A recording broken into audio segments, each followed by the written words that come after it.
Welcome friends. Now let us learn about the structure of anther and then we will see the transverse section of the anther. सबसे पहले हम anther का structure देख लेते हैं. अगर एक टिपिकल फ्लावर को हम देखते हैं, उसका हमने अभी स्टडी किया थोड़ा देर पहले, जिसमें हमने ये देखा कि एक टिपिकल फ्लावर में यहाँ पर जो एंथर होते हैं, this anther is the part of male reproductive part of the flower. So एक फ्लावर में हम देखते हैं कि यहाँ पर ये पूरा फीमेल रिप्रोडक्टिव पार्ट है and this entire part is the male reproductive part. So ये पूरे मेल रिप्रोडक्टिव पार्ट को जो है हम एंड्रोसियम बोलते हैं. This is the androecium. अभी यहाँ पर जो ये एंड्रोसियम होते हैं, ये इंडिविजुअल एंड्रोसियम को हम स्टेमेन बोलते हैं. Individual androecium is called as stamen. For example, अगर ये इंडिविजुअल एक पार्ट है, बिकॉज एक फ्लावर के अंदर मोर देन वन स्टेमेन हो सकता है. So collectively all the stamen in a flower. For example, यहाँ पर भी एक स्टेमेन ऐसे हो सकता है जिसके ऊपर एंथर का प्रेजेंस यहाँ पर होगा. सो एक फ्लावर के अंदर अगर एक से ज़्यादा स्टेमेन होंगे, so collectively that is called as androecium. Individual unit is called as stamen. Now stamen has two parts, namely the anther. यहाँ पर एक एंथर है and this anther is connected to this anther is connected to the filament. This is the filament. और ये filament को कैसे connected होता है? सो यहाँ पर एक कनेक्टिव होता है. So here there is the presence of connective. So anther is connected to filament through non fertile part that is connective. और उसके बाद में ये पूरा एक मेल रिप्रोडक्टिव पार्ट जो फ्लावर का फॉर्म होता है. अभी जो एंथर होता है, जनरली ये एंथर डायथेकस एंथर होता है. यहाँ पे हम देख सकते हैं कि यहाँ पे दो लोब है. So if there is presence of two lobes, then such anther is called as dithecous anther. Dithecous anther के बारे में थोड़ा डिटेल में हम देखेंगे. जो डायथेकस एंथर होता है, it is said to be tetralocular. So dithecous anther is tetralocular. Now what is tetralocular? Meaning what कि डायथेकस एंथर जो होता है टेट्रालोक्यूलर क्यों इसको बोलते हैं? Because there is presence of 4 chambers. Tetra, the word tetra means 4. So यहाँ पर हम देख सकते हैं कि टोटल 4 चैम्बर्स प्रेजेंट है. सो जब ये एंथर को हम इसका ट्रांसवर्स सेक्शन लेंगे, ट्रांसवर्स सेक्शन लेने के बाद में हमें कुछ ऐसा स्ट्रक्चर दिखेगा. सो ये स्ट्रक्चर में हम देख सकते हैं कि टोटल 4 चैम्बर्स हैं and therefore dithecous anther is said to be tetralocular, meaning it has 4 chambers and those chambers are called as microsporangia. उसको माइक्रोस्पोरेंजिया बोल सकते हैं या फिर पॉलन सैक बोल सकते हैं, और that can also be called as pollen chamber. Microsporangia के अंदर हम देखेंगे कि जो प्रोसेस होगा जिसमें माइक्रोस्पोर का फॉर्मेशन होगा, वो प्रोसेस को हम बोलते हैं माइक्रोस्पोरोजेनेसिस.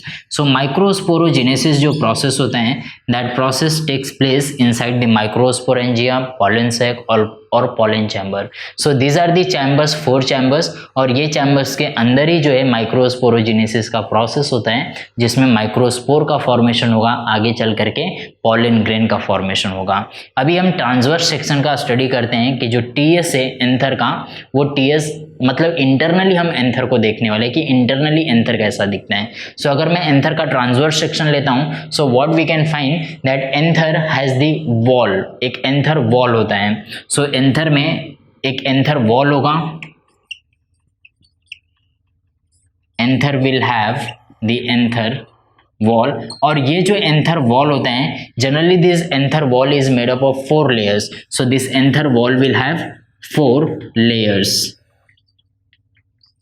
4 लेयर होगा वॉल में. एक पहला जो लेयर होता है उसको हम एपिडर्मिस बोलते हैं. एपिडर्मिस जो है सिंगल लेयर से बना होगा. एपिडर्मिस के बाद आप लोग देख सकते हो कि यहाँ पे जो सेल का एक सिंगल लेयर और होता है पूरा, जिसको हम एंडोथेसियम बोलते हैं.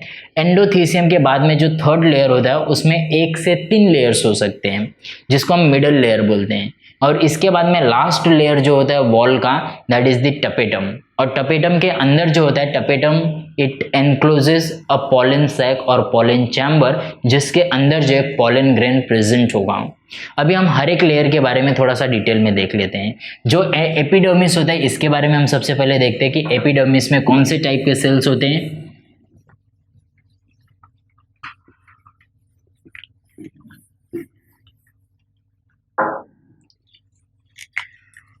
सबसे पहले हम देखते हैं एपिडर्मिस के बारे में. This epidermis has a single layer, ये एक सिंगल लेयर होता है which is common to all the 4 chambers. हम देख सकते हैं कि जो सबसे आउटर मोस्ट लेयर है, this outer most layer is common to all the 4 chambers, ये चारों चैम्बर के लिए कॉमन होता है। So it is outer most single layer common to all chambers, ये चारों चैम्बर्स के लिए जो एक कॉमन होता है। उसके बाद में इसके अगर हम सेल्स को देखते हैं, so this cell it has the flattened cells, इसके जो सेल्स है ये सेल्स फ्लैट हैं। So this epidermis has flattened cells. इसके बाद में जो इनर टू एपिडर्मिस है that layer is called as endothecium. So second layer के बारे में भी हम देखते हैं, that is the endothecium.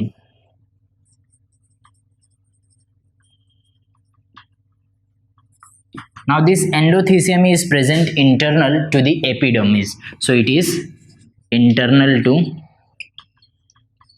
epidermis.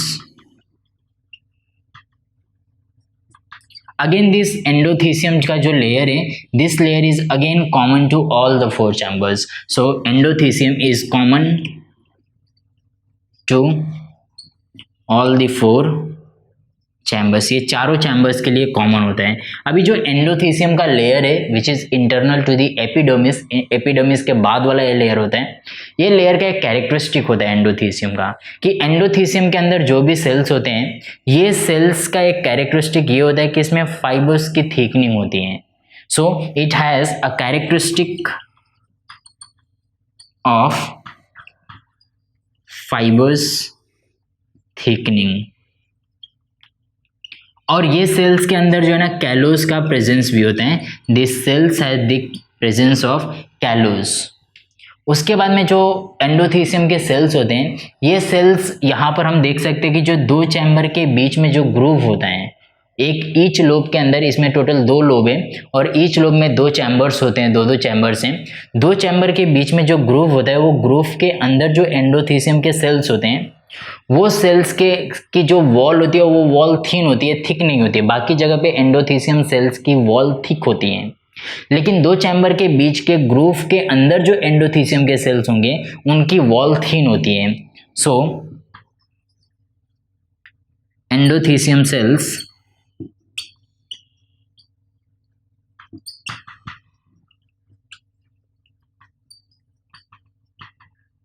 between the 2 chambers has thin wall, उसकी थीन वॉल होगी।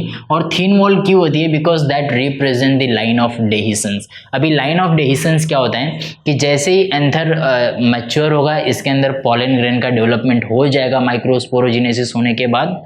अभी वो पॉलन ग्रेन जो है ना, ये एंथर के बाहर आना चाहिए। सो एंथर के बाहर कब आएगा? When this anther will burst. So anther को बर्स्ट होने के लिए डेहिसेंस का एक प्रोसेस होता है। सो डेहिसेंस में क्या होता है? एंथर बर्स्ट होता है। सो लाइन ऑफ डेहिसेंस कौन रिप्रेजेंट करता है? So it is represented by the endothecium layer. So this layer represents the line of dehiscence. It represents the line of dehiscence. इसके बाद में जो नेक्स्ट लेयर है that is the middle layer. Third layer is the middle layer. अभी middle layer जो है it is internal to the endothecium layer. जो second layer है उसके बाद की लेयर को हम मिडल लेयर्स बोलते हैं। मिडल लेयर्स में 1 to 3 लेयर्स हो सकते हैं। So this middle layer which is internal to endothecium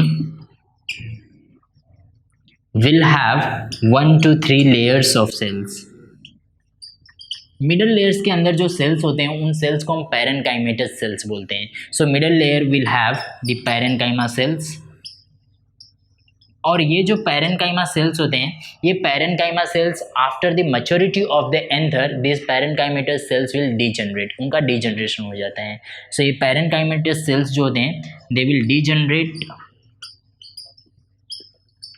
eight anther maturity. जैसे ही एंथर मैच्योर हो जाएगा this parenchymatous cells will degenerate, और जैसे ये पैरेन्काइमेटस सेल्स मिडल लेयर के जो ये पैरेन्काइमेटस सेल्स होते हैं ये डिजनरेट हो जाएंगे।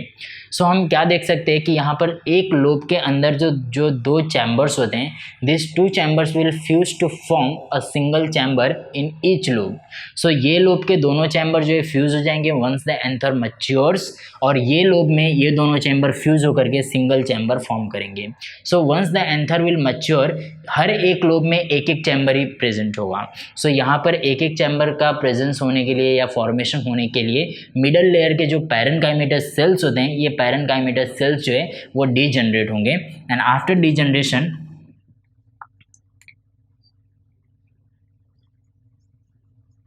each chamber of each lobe will fuse to form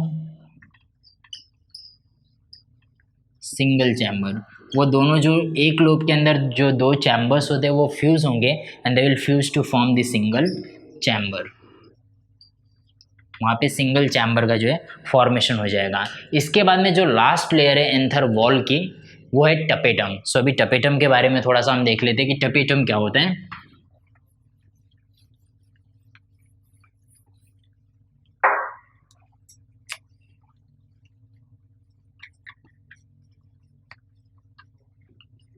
now let's C about the tapetum. यहाँ पे जो टपेटम है ये एंथर वॉल का इनर मोस्ट लेयर है। So it is the inner most layer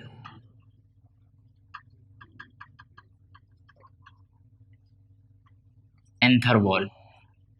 ये एंथर वॉल का जो है इनर मोस्ट लेयर होता है। अभी जो टपेटम के सेल्स होते हैं ना, ये सेल्स को हम क्या देख सकते हैं कि this cells are larger in size. ये सेल्स एंथर वॉल के बाकी सेल्स से लार्जर इन साइज होते हैं। So this cells are larger in size. उसके बाद में ये जो सेल्स होते हैं, ये जो टपेटम के सेल्स होंगे, दे सराउंड अ स्पोरोजिनस टिश्यू। यहाँ पे स्पोरोजिनस टिश्यू होते हैं जो आगे चल करके स्पोर का फॉर्मेशन करेंगे, and therefore this tissues are called as sporogenous tissue. So tapetum क्या कर रही है, स्पोरोजिनस टिश्यू को सराउंड कर रहे हैं। So tapetum surrounds sporogenous tissue. Tapetum जो होता है इसका फंक्शन क्या होगा, तो इसका दो फंक्शन होता है। एक तो यहाँ पे जो स्पोरोजिनस टिश्यू आगे चल करके माइक्रोस्पोरोजिनेसिस प्रोसेस को कैरी आउट करेगा, या जो माइक्रोस्पोरोजिनेसिस प्रोसेस होगा जिसमें माइक्रोस्पोर का फॉर्मेशन होगा। सो माइक्रोस्पोर को नरिशमेंट प्रोवाइड करने का काम जो है ये टपेटम के सेल्स करेंगे। दूसरा इसका फंक्शन होता है टपेटम के सेल्स का कि आगे चल करके जो पॉलन ग्रेन होगा, आगे चल करके हम इसके बारे में पॉलन ग्रेन का स्ट्रक्चर हम डिटेल में देखेंगे। उसमें जो आउटर मोस्ट लेयर होता है उसको हम एक्साइन बोलते हैं, pollen exine. Now that pollen exine has a constituent called sporopollenin। Sporopollenin एक टाइप का सब्सटेंस है। सो यहाँ पे टपेटम के जो सेल्स होते हैं, this cells are also involve in the formation of sporopollenin. So पहला फंक्शन हमने क्या देखा, सो टपेटम का जो पहला फंक्शन होता है that it provides nourishment to the sporogenous tissue और the microspores. So tapetum provides nourishment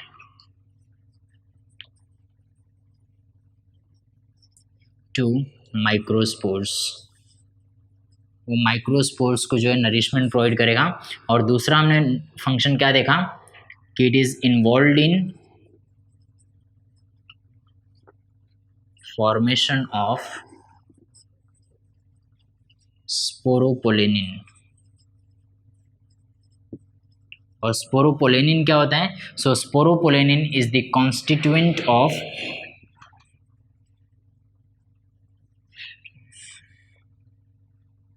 pollen grain. ये पॉलन ग्रेन का एक जो है कॉन्स्टिट्यूएंट होता है। सो अब तक जो है हमने एंथर वॉल के बारे में देखा, जिसमें हमने 4 वॉल देखा। एंथर वॉल में 4 लेयर्स होते हैं। पहला हमने देखा एपिडर्मिस, उसके बाद का लेयर होता है एंडोथीसियम, उसके बाद का लेयर होता है मिडल लेयर, और जो इनर मोस्ट लेयर होता है that is called as tapetum. So ये चारों लेयर जो है ये एंथर वॉल का फॉर्मेशन कर रहे हैं। और उसके बाद में यहाँ पर एक पॉलन चैम्बर है जिसको माइक्रोस्पोरेंजिया या फिर पॉलन सैक भी बोलते हैं। सो टोटल 4 पॉलन चैम्बर्स हैं। अभी नेक्स्ट नेक्स्ट हम देखते हैं माइक्रोस्पोरोजिनेसिस के बारे में कि माइक्रोस्पोरोजिनेसिस प्रोसेस क्या होता है। Now let us see about the microsporangium. Microsporogenesis के बारे में हमें देखना है। माइक्रोस्पोरोजिनेसिस में हम ये देखेंगे कैसे माइक्रोस्पोर का फॉर्मेशन हो रहा है।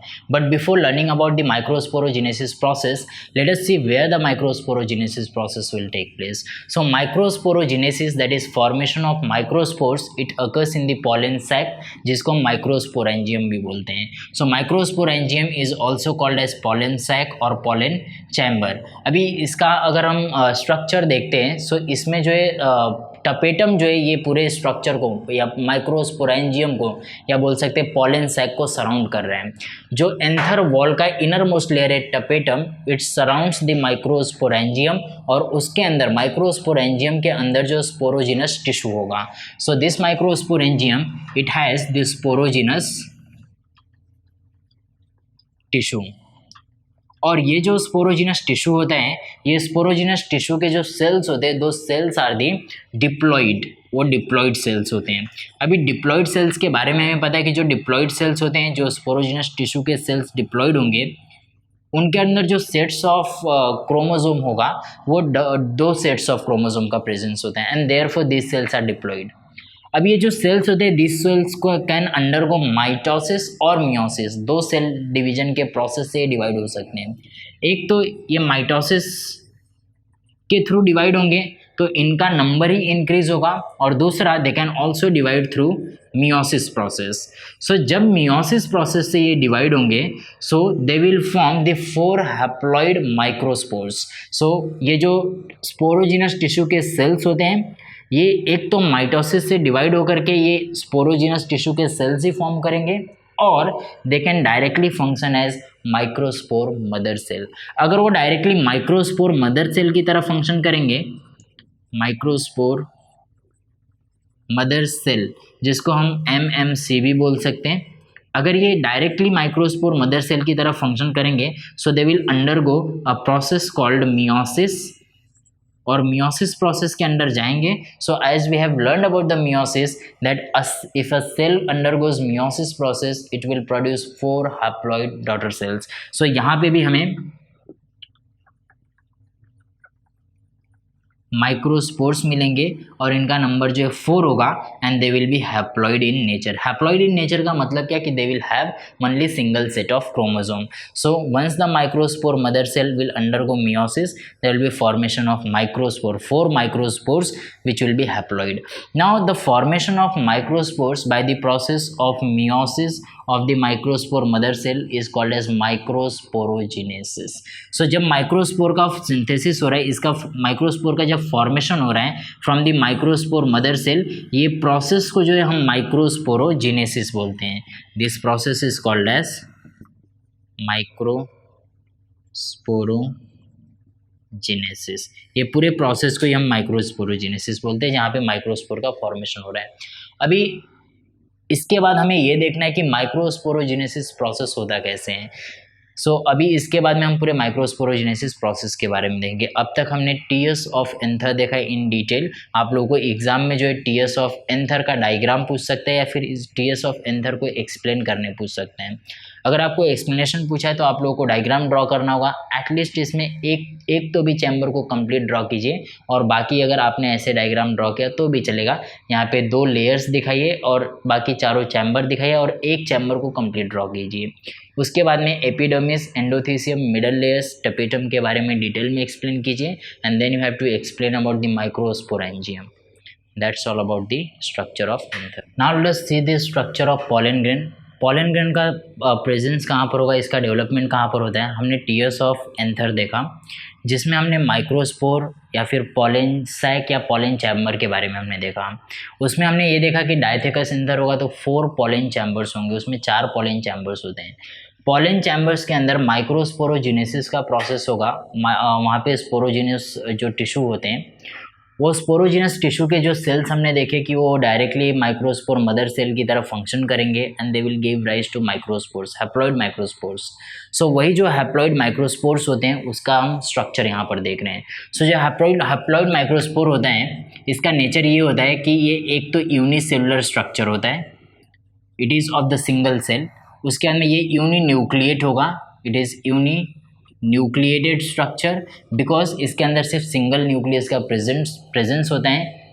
ये स्फेरिकल इन नेचर होगा, इसका शेप जो है स्फेरिकल होगा और it can be oval structure. इसके बाद में जो पॉलन ग्रेन है हम देख सकते हैं कि it is the double walled, इसमें एक डबल वॉल लेयर होता है। So it is having a double wall layer. This double wall layer is called as sporoderm, इसको हम स्पोरोडर्म बोलते हैं। ये डबल लेयर को हम स्पोरोडर्म बोलते हैं। स्पोरोडर्म डबल लेयर है, इसमें एक आउटर लेयर होगा, दूसरा एक इनर लेयर होगा। सो यहाँ पर एक आउटर लेयर है स्पोरोडर्म में, this is the outer layer, and इसके बाद में यहाँ पर एक इनर लेयर है।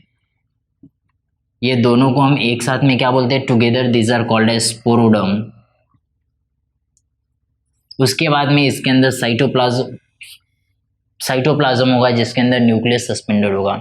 अभी जो आउटर लेयर है, this outer layer is called also called as exine, इसको हम एक्साइन भी बोलते हैं, and inner layer is also called as intine.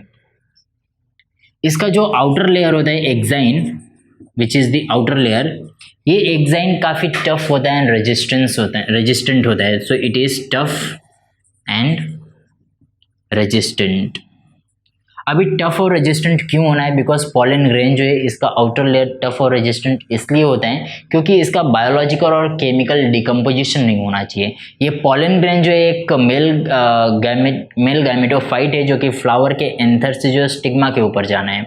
कभी कभी एक फ्लावर से दूसरे फ्लावर के स्टिग्मा के ऊपर जाना होता है, कभी कभी इसको एक प्लांट के एक फ्लावर से दूसरे प्लांट के दूसरे फ्लावर के स्टिग्मा के ऊपर जाना होता है।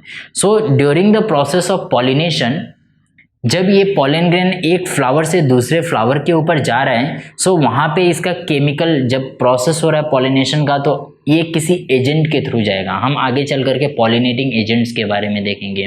सो अगर पॉलिनेटिंग एजेंट्स इसको अंदर इंजेस्ट कर रहे हैं तो इसका डिकम्पोजिशन नहीं होना चाहिए, बायोलॉजिकल डिकम्पोजिशन नहीं होना चाहिए, या फिर इसका केमिकल डिकम्पोजिशन नहीं होना चाहिए। इसके लिए इसका जो आउटर मोस्ट लेयर होता है एक्साइन, ये टफ एंड रेजिस्टेंट होता है। और टफ एंड रेजिस्टेंट क्यों होता है, बिकॉज आउटर मोस्ट लेयर जो एक्साइन है, इसका जो एक केमिकल कॉन्स्टिट्यूएंट या केमिकल कंपोनेंट हम बोल सकते हैं, जो केमिकल कंपोनेंट होता है इट इज द स्पोरोपोलेनिन।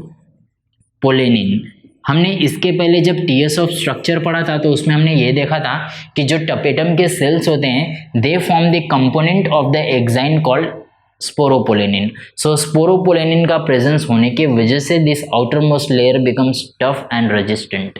इसके बाद में inner to it there is presence of intine. Intine जो होता है इनर लेयर होता है, so it is the inner layer of exine.